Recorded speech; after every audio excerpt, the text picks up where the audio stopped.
With Developer Release 8 announced in September 1996, BeInc officially brought support for running BeOS to Apple Power Macintosh systems.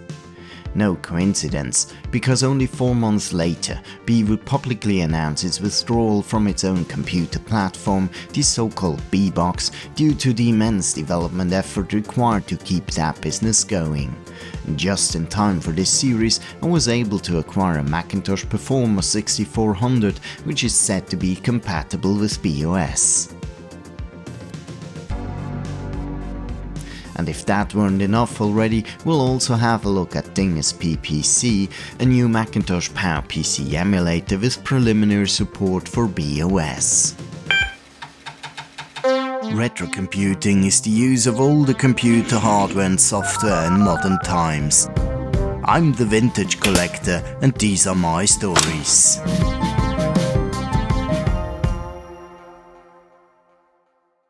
The Performa 6400, sold as the Power Macintosh 6400 in the US, is one of the Apple Power Macintosh systems officially supported by BeOS. But Macintosh support was far more selective than it might sound. BeOS did not simply run on every Power Mac. It favored specific PCI-based models like this one, while many other Apple systems remained unsupported. In addition, selected third-party clones by Motorola and Power Computing were also compatible. As far as my Performa 6400 is concerned, I first had to repartition the drive to make some room for BeOS. Since the hard drive is no longer an original Apple drive, Apple's disk utility refuses to partition it, but Lido will.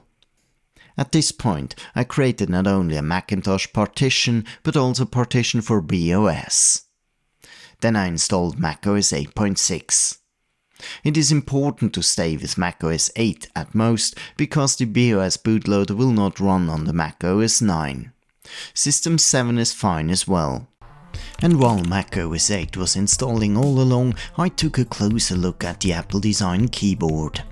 It was missing its escape key, and since no suitable spare part was anywhere in sight, this was a perfect moment to bring in a 3D printed replacement. Unfortunately, there was also no ready-to-use model for this key on Thingiverse, so I had to make my own, also taking care of the stem so the key would actually lock into place properly.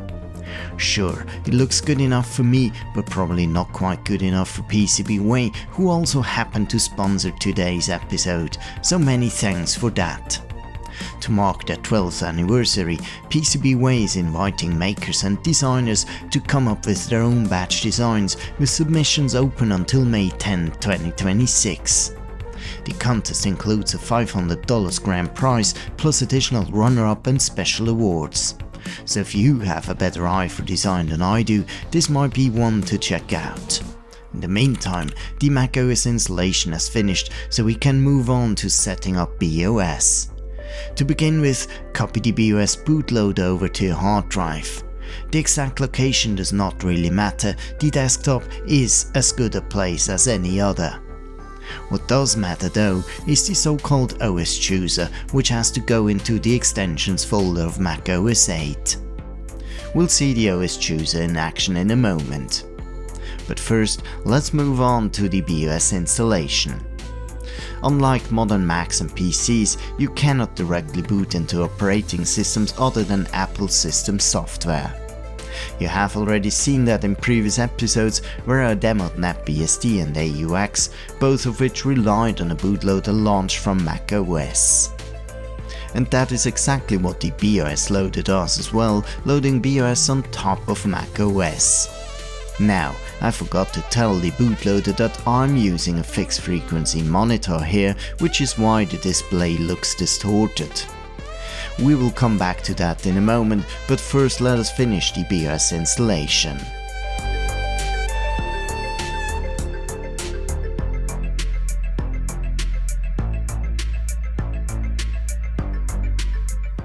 Once installed, the system reboots, and since I had copied the OS chooser into macOS 8's extensions folder before, it will bring up this boot menu. From here, don't forget to enable the fixed frequency setting if you're using an older monitor like I am. And there it is, BeOS in all its glory, complete with the famous teapot and some music playback. Even though this machine is nominally faster at 200 MHz than the original dual 133 MHz BeBox I showed you in a previous episode, some stuttering is still audible during music playback.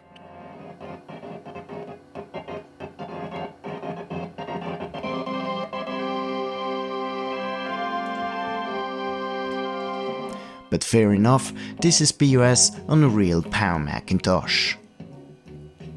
But what if you don't own a compatible PowerPC system? Maybe emulation could be of any help. And that is exactly where DingusPPC is interesting here, because it could eventually make BeOS-PPC accessible without tracking down original hardware. DingusPPC is a relatively new and still very experimental PowerPC Macintosh emulator aiming to emulate these systems more accurately while also offering a useful debugging environment. It supports a range of machines to varying degrees and has seen some development to also run BeOS. That said, I cloned the Git repository and all of its submodules to compile DingusPPC on my Mac. You may also need the SDL2 development libraries plus Doxygen and GraphViz. Those were the only things I was missing, so I installed them through Homebrew. The procedure itself is fairly straightforward, and I quickly ended up with an application bundle. However, that one appears to be broken for now and still needs a bit more development. But the binary inside the app bundle is good enough to work with. So I hacked up a shell script to launch it, initially configured for a Power Macintosh 6400. For that, you basically need a hard disk image, a CD image and a ROM. On emulation, you can find a 6GB disk image and that one works just fine.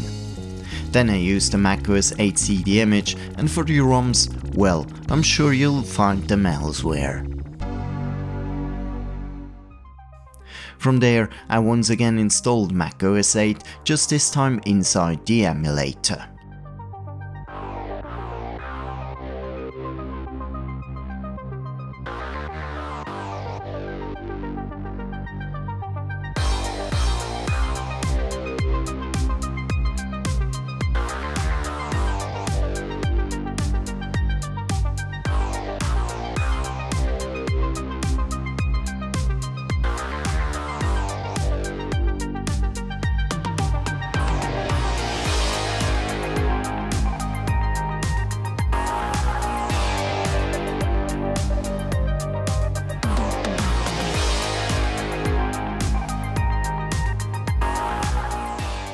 Now for the tricky part when it comes to BeOS. Again, there is a problem with the CD images. DingusPPC cannot yet handle QSheets and raw CD images directly. So I had to split the raw CD image into separate files using bchunk. That leaves you with 3 indexed files.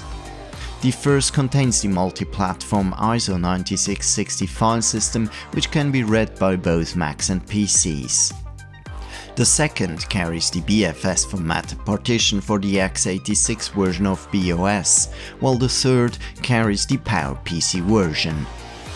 Sadly, DingusPPC does not yet support switching CD images while the virtual machine is running, which means it always has to be shut down before changing the image.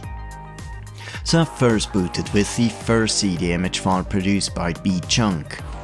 From there, I once again copied both the bootloader and the OS chooser onto the macOS 8 hard drive.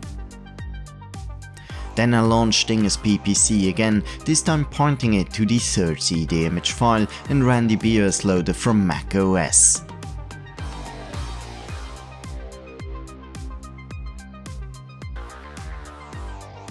That dropped me into BeOS's text mode loader, from where I could boot straight into the installer.